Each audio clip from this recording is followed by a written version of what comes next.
Hi friends, అందరికీ నమస్కారం. నేను ఈరోజు రెడ్ వెల్వెట్ మూవీ ప్రమోషన్ సందర్భంగా ఈరోజు ఇక్కడ ఉన్నాను. రెడ్ వెల్వెట్ టీం మనతో ఉన్నారు.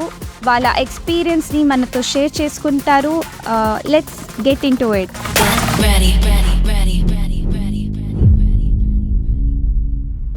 Hi Venkatesh, first of all congratulations. Thank you. మీకు ఈ ఆపర్చునిటీ ఎలా దొరికింది? యాక్చువల్గా వరుణ్ అద్భుతం షార్ట్ ఫిల్మ్ తీసినప్పుడు నాకు పరిచయం అనమాట. సో మేము ప్రమోషన్స్ కోసం కలిసాము. తన ఇంట్రెస్ట్ అవన్నీ చూసిన తర్వాత నాకు మనోడితో వర్క్ చేయాలని నాకు ఫీలింగ్ కలిగింది అనమాట. సో అప్పుడు స్టార్ట్ చేస్తాను. ఓకే, మీరు ఇంతకుముందు ఎన్ని షార్ట్ ఫిల్మ్స్లో యాక్ట్ చేశారు? నేను దగ్గర 25 నుంచి 30 దాకా చేశాను. షార్ట్ ఫిల్మ్ యాక్టింగ్, కొంచెం డైరెక్షన్ అది కూడా చేశాను అనమాట. సో అట్లా ఇంకా ట్రావెల్ చేస్తూనే ఉన్నాం. ఇంకా చూడాలి. సో రీచ్ ఎలా ఉంది ఆడియన్స్ది? చాలా అంటే బాగా రిసీవ్ చేసుకున్నారు. సో నాకు నెంబర్ ఆఫ్ షార్ట్ ఫిల్మ్స్కి అవార్డ్స్ అవి కూడా వచ్చాయి. సో ఇంకా జర్నీ అలా సాగుతుంది. సో ఇప్పుడు ఈ రెడ్ వెల్వెట్ కోసం వచ్చాను అనమాట. సో ఇది కూడా మంచి సక్సెస్ సాధించాలని ప్రమోషన్ యాక్టివిటీ చేస్తా ఉన్నాం. సో మీరు ఈ క్యారెక్టర్ అంటే ఈ షార్ట్ మూవీలో మీ క్యారెక్టర్ ఎలాంటిది? అంటే ముందు చేసిన మూవీస్ కంటే ఈ క్యారెక్టర్ డిఫరెంటా లేకపోతే ఇట్స్ సిమిలరా? యాక్చువల్గా ముందు చేసిన వాటిలన్నింటిలో కొంచెం వరకు మన గెటప్ కన్నా విలన్ లైక్ కొంచెం మాస్ క్యారెక్టర్లు ఇలాంటివి ఎక్కువ ఇచ్చేవాళ్ళు అనమాట. సో మనోడు కొంచెం డిఫరెంట్గా ఇచ్చాడు. దీంట్లో కొంచెం డిటెక్టివ్ క్యారెక్టర్ ఆ టైప్ అనమాట. సో కొంచెం గెటప్ కూడా మీరు మనకి వెనకాల పోస్టర్లో కూడా ఉంది. మీరు చూసారంటే ఆ స్పెట్స్, ఆ షేప్స్ అవన్నీ కూడా కొంచెం డిఫరెంట్గా ఉంది. ఇది షూటింగ్ జరిగిన 4 days బయట తిరగలేకపోయినా నేను, అంటే డిఫరెంట్గా ఉన్నా అనేసి అందరూ అదే అడుగుతున్నారు. బట్ మనోడు ఎట్లా తీసేస్తాడు తొందరగా, అందుకే happy. Actually you look very different compare to the poster and directly. ఎవరు మీకు కాస్ట్యూమ్ డిజైన్ చేశారు? Everything Varun, director Varun. తనే వచ్చి సో సలూన్లో కూర్చొని ఎలా కావాలి ఏందని అతనే కటింగ్ చేయించేసి, సో కాస్ట్యూమ్ ఇలా కావాలి, వాచ్ ఇలా ఉండాలి, ఈ క్యారెక్టర్ ఇలా ఉండాలి, ఎవ్రీథింగ్ డిజైన్ చేసింది మన వరుణ్ అనమాట, డైరెక్టర్. సో అతనుకున్న ప్యాషన్ వల్ల నేను కూడా తను ఎట్లా చెప్తే అలా చేయాల్సి వచ్చింది. Nice nice. మీకు వరుణ్ ఆల్రెడీ తెలుసా?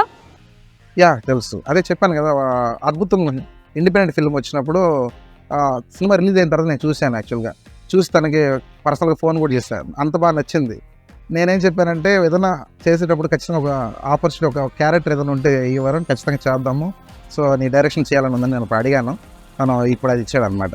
ఆల్రెడీ బుక్ చేసేసుకున్నారు ముందే? తప్పదు కదండి, పోవాలిగా. నైస్. సో ఈ క్యారెక్టర్లో ఆల్రెడీ డిఫరెంట్గా ఉంది అని ఎక్స్ప్లెయిన్ చేశారు. మీకు నచ్చింది ఆ క్యారెక్టర్? నాకు యాక్చువల్గా నేను ఎక్కువ మాట్లాడుతుండే క్యారెక్టర్లు ఎక్కువ చేయడం, ట్రావెల్ అయ్యేదన్నీ అట్లే ఉండే అనమాట. అసలు మాస్గా యాక్షన్ ఆ ఓరియంటెడ్. దీంట్లో మోస్ట్లీ మన షార్ట్ ఫిల్మ్ మొత్తం తీసుకునే limited dialogues. So only silent character అనమాట. సో అందువల్ల ఇది కొంచెం చాలా వరకు డిఫరెంట్ అనిపించింది. ఓకే, బట్ మీకు మాస్ క్యారెక్టర్స్ ఇష్టమా లేకపోతే ఇలాంటి క్యారెక్టర్? యాక్చువల్గా నాకు యాక్టింగ్ అంటే ఇంట్రెస్ట్. అది ఈ క్యారెక్టర్ ఆ క్యారెక్టర్ అని లేదు. సో అన్నీ చేసుకుంటూ వెళ్ళిపోతున్నాను. ఎలాంటి క్యారెక్టర్ చేయాలనేది ఆశ అంతే. బట్ డిఫరెంట్గా చేస్తే ఇంకా బెటర్ కదా. సో అట్లా ట్రై చేస్తాను. That is how you get recognised is it? Yes. తను మీకు స్టోరీ నరేట్ చేశారా? బాగా నరేట్ చేశారా? నరేషన్ బాగా చేస్తాడు. తీసేటప్పుడు డిఫరెంట్గా వెళ్ళింది అది. సో అంటే ట్రైలర్లో అది చూసిన తర్వాత సో ఒక డిఫరెంట్గా అనిపించింది. మేకింగ్ కూడా డిఫరెంట్గా ఉంది. సో స్క్రీన్ ప్లే చాలా బాగుంటుంది. నా స్టోరీ విన్న ప్రకారం అయితే స్క్రీన్ ప్లే చాలా డిఫరెంట్గా ఉండిపోతాను అని తెలుసు. Okay, understand. సో వరుణ్తో వర్క్ చేసేటప్పుడు మీకు ఎలాంటి ఇబ్బంది వచ్చిందా? ఇబ్బంది లేకుండా ఉంటుందా? సో యాక్చువల్గా తను షూటింగ్ అంతా అయిపోయింది. నేను మళ్ళీ నాకు వర్క్ మైండ్ మీద వచ్చేసాను. వచ్చిన తర్వాత ఒక షార్ట్ మిస్ అయ్యిందని చెప్పి మళ్ళీ ఫోన్ చేసి పిలిపించి వదలలేదు. ఆ షార్ట్ వచ్చేంత వరకు వదలలేదు. సో మనం అయిపోయిన తర్వాత కూడా పర్సనల్ తీసుకుని రావాల్సిందే, ఆ ఒక్క షార్ట్ కావాలి. యాక్చువల్గా ఇంకెవరైనా అయితే కాంప్రమైజ్ అయిపోతారు. బట్ మనోడు కాంప్రమైజ్ అవ్వాలా. ఆ షార్ట్ కోసం నన్ను పిలిపించాడు. యాక్చువల్గా నేను అప్పుడు అనుకో వీడియో రేటు పిలుస్తున్నాడు, సరే ఇంత ఇబ్బంది పెడుతున్నాడు అన్న ఫీలింగ్ ఉండింది. కానీ బట్ ఫైనల్గా నేను అర్థం చేసుకునేది ఏంటంటే సో మనోడి ప్యాషన్ ఉంది కాబట్టి ఆ షార్ట్ కూడా మనకి ఒక ఇంపాక్ట్ ఉంటుంది షార్ట్ ఫిల్మ్ అన్నట్టు అనిపించి నేను కూడా కాంప్రమైజ్ చేయాల్సి వచ్చింది. ఫైనలీ మీకు కూడా అనిపించింది మీరు వచ్చి చేయాలి అని? ఖచ్చితంగా. అంటే ఆ అబ్బాయి మనకి తెలిసినప్పటి నుంచి కూడా ఏదైనా మాట్లాడుకుంటే దాంట్లో ఒక 10 words అనుకుంటే దాంట్లో 9 words సినిమా గురించే ఉంటుంది. సో ఎలా చేయాలి, ఎలా చేద్దాం, ఇలా అని అదే షేర్ చేసుకునే టాపిక్స్ కూడా ఎవ్రీథింగ్ సినిమా గురించి ఉండడం వల్ల అలా మాకు బాగా సింక్ అయింది. సో సినిమా ఇంట్రెస్ట్ కదా. సో అలాగే. సో మీ సర్కిల్లో మీరు ఫిలిమ్స్ చూసే ఉంటారు. ఆ ఫిలిమ్స్కి ఈ రెడ్ వెల్వెట్కి ఏదైనా తేడా ఉందా? చాలా ఉంది. ఎందుకంటే యాక్చువల్గా నేను ఫస్ట్ టైటిల్ ఏందని అడిగా. సో రెడ్ వెల్వెట్ అన్నాడు.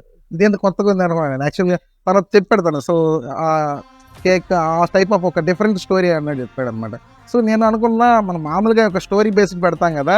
సో తన తీసుకున్న థీమ్ కానీ అదని డిఫరెంట్గా టైటిల్ నుంచే డిఫరెంట్గా అనిపించింది. అండ్ షూట్ చేసినప్పుడు సో స్క్రీన్ ప్లే ప్రకారం షార్ట్స్ డివిజన్ చేసి ఇక్కడ ఇది వస్తుంది, అక్కడ ఇది వస్తుంది. సో తను ఒక క్లారిటీతో ఎలా తీయాలనుకున్నా అలా తీసాడు. సో షూటింగ్ డిఫరెంట్ అనిపించింది, నెరేషన్ డిఫరెంట్ అనిపించింది. టోటల్ సినిమాని ఇప్పుడు డిఫరెంట్ కూడా పోదని అనిపిస్తుంది. ట్రైలర్ చూసిన తర్వాత ఇంకా లైక్ కాన్ఫిడెన్స్ ఇంకా బాగా వచ్చింది. మనోడు బాగా తీసాడు. లైక్ సినిమాటిక్ అంటే ఒక సినిమా తీస్తే ఎలాంటి షార్ట్స్ ఉంటాయి, సో అంత లెవెల్కి వెళ్ళిపోయింది. సో తన స్టాండర్డ్స్ బాగా పెరిగింది దీంట్లో అనిపించింది నాకు. నాకు పేరు చూస్తేనే it was very different. Actually I am waiting to ask him why did you choose this name. నేను డబ్బింగ్ చెప్పి చాలా రోజులు అయింది. సో అప్పటి నుంచి వెయిట్ చేస్తున్నాను. సో ఎప్పుడు రిలీజ్ అవుతుందంటే ఇప్పుడు November 23 అన్న తర్వాత so I'm very happy. So చూడాలి. Let's wait for his reply. మీరు ఇలాంటి ఫిలిమ్స్ని ఎంకరేజ్ చేస్తారా? చేయాలి కదా. సో రెగ్యులర్ స్టోరీస్ కాకుండా సో డిఫరెంట్ స్క్రీన్ ప్లే అలాంటివి చేయాలి. అండ్ మీరు ప్రీవియస్ తన వర్క్ కూడా అలాగే ఉంటుంది. సో చూసిన తర్వాత నేను ఇంత బాగా చేస్తాడు. సో ఆ టైంలో మేము అదే నేను ఉన్న సర్కిల్లో ప్రమోట్ చేశాను, బట్ ఇంకా బాగా ప్రమోట్ చేశాను కూడా చెప్పాను. సో తన మేకింగ్ స్టైల్ బాగా నచ్చింది యాక్చువల్గా నాకు. నేను అందుకోసమనే వాడు క్యారెక్టర్ చిన్నదా పెద్ద అలాంటివి కూడా ఆలోచించలేదు. సో మన సైడ్ నుంచి మనం ఏమి ఇవ్వగలుగుతాం తన ప్యాషనేట్గా ఉండదానికోసం ఆ టైపే ఆలోచించి తను చెప్పగానే ఓకే చెప్పాను. తను ఏం చెప్తే చేశాను అనమాట. నైస్. యాక్చువల్లీ అద్భుత మూవీ నేను కూడా చూసాను. It is very nice. Making everything as you said it is everything is nice. So ఈ సినిమా మీకు ఎలా అనిపించింది ఫైనల్గా? నేనేం చెప్పాలనుకుంటున్నా అంటే సో తను ఒక సౌత్ మొత్తం కవర్ అయ్యేట్టుగా సో ఒక డిఫరెంట్ కాన్సెప్ట్ చెప్పడంగానే సో ఒక్కొక్క లాంగ్వేజ్ అన్ని లాంగ్వేజ్ కవర్ అయ్యేట్టుగా ఒక డిఫరెంట్ ఒక కేఫేలో జరిగే స్టోరీ అని చెప్పాడు. సో ఆ థాట్ నాకు చాలా కొత్తగా అనిపించింది. సో అలాంటి ఒక డిఫరెంట్ స్క్రీన్ ప్లే ప్యాషనేట్ ఉన్న షార్ట్ ఫిల్మ్ మేకర్స్ కావచ్చు, యాస్పైరింగ్ డైరెక్టర్స్ని కూడా అందరూ ఎంకరేజ్ చేయాలి. అందులో మన వరుణ్ కానీ మన క్రూ అలాంటి వాళ్ళు ఇంకొంచెం ఎక్కువ ఇన్వాల్వ్ చేయాలి. ఎందుకంటే అందరు రెగ్యులర్ స్టోరీ తీస్తున్నారు, 100 లవ్ స్టోరీలు చేస్తున్నారు. దాంట్లో ఏది పర్ఫెక్ట్ అవుతుంది అట్లేం లేదు. సో తను మేకింగ్లో డిఫరెన్స్ చూపించాలి, టెక్నికల్ వర్క్స్ డిఫరెంట్గా చూపించాలి. ఆ ప్యాషనేట్ కోసమన్నా మనం ఎంకరేజ్ చేయాలి. సో అట్లా ఎంకరేజ్ చేసినప్పుడే కదా కొత్త ఫిల్మ్ మేకర్స్ యాస్పైరింగ్ డైరెక్టర్స్ వస్తారు. సో ఫస్ట్ ఆఫ్ ఆల్ మా టీంకి ఫస్ట్ కంగ్రాచులేషన్స్, ఎందుకంటే అవుట్పుట్ చాలా బాగా వచ్చింది. అండ్ ఆడియన్స్ కూడా చెప్తున్నారు. సో ఎంకరేజ్ చేయండి, న్యూ డైరెక్టర్స్ ఎంకరేజ్ చేయండి. అండ్ కొత్త కాన్సెప్ట్ ఎంకరేజ్ చేస్తే మంచి కాన్సెప్ట్స్తో మా డైరెక్షన్ టీం వస్తుంది. అందరూ మేము ముందుకు వస్తాం. సో 23 రిలీజ్ అవుతుంది అనుకుంటున్నాం. సో ట్రైలర్ అయితే నాకు బాగా నచ్చింది, చాలా డిఫరెంట్గా ఉంది. అండ్ చెప్పిన దానికంటే బాగా చూపించాడు అనిపించింది. సో మీరు ఖచ్చితంగా 23 చూడండి, షేర్ చేయండి, మా వాళ్ళకి సపోర్ట్ చేయండి.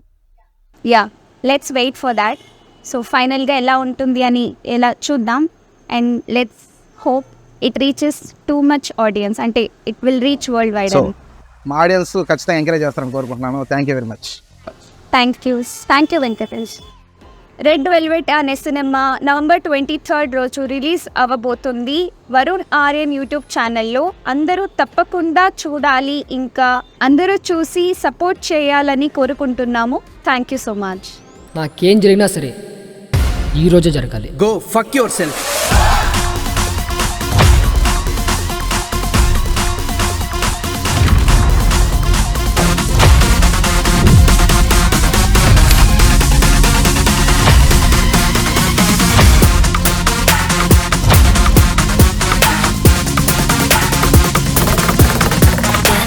నేను ప్లాన్ చేస్తే ఇలా ఉండదు, ఇంకోలా ఉంటుంది. உனக்கு என்னடா புரிஞ்சிச்சு போ. ನಮ್ಮ ಮನಸ್ಸು ನಮಗೆ ಒಳ್ಳೇದು ಮಾಡಿದ್ರೆ ದೇವರು ஓத்தா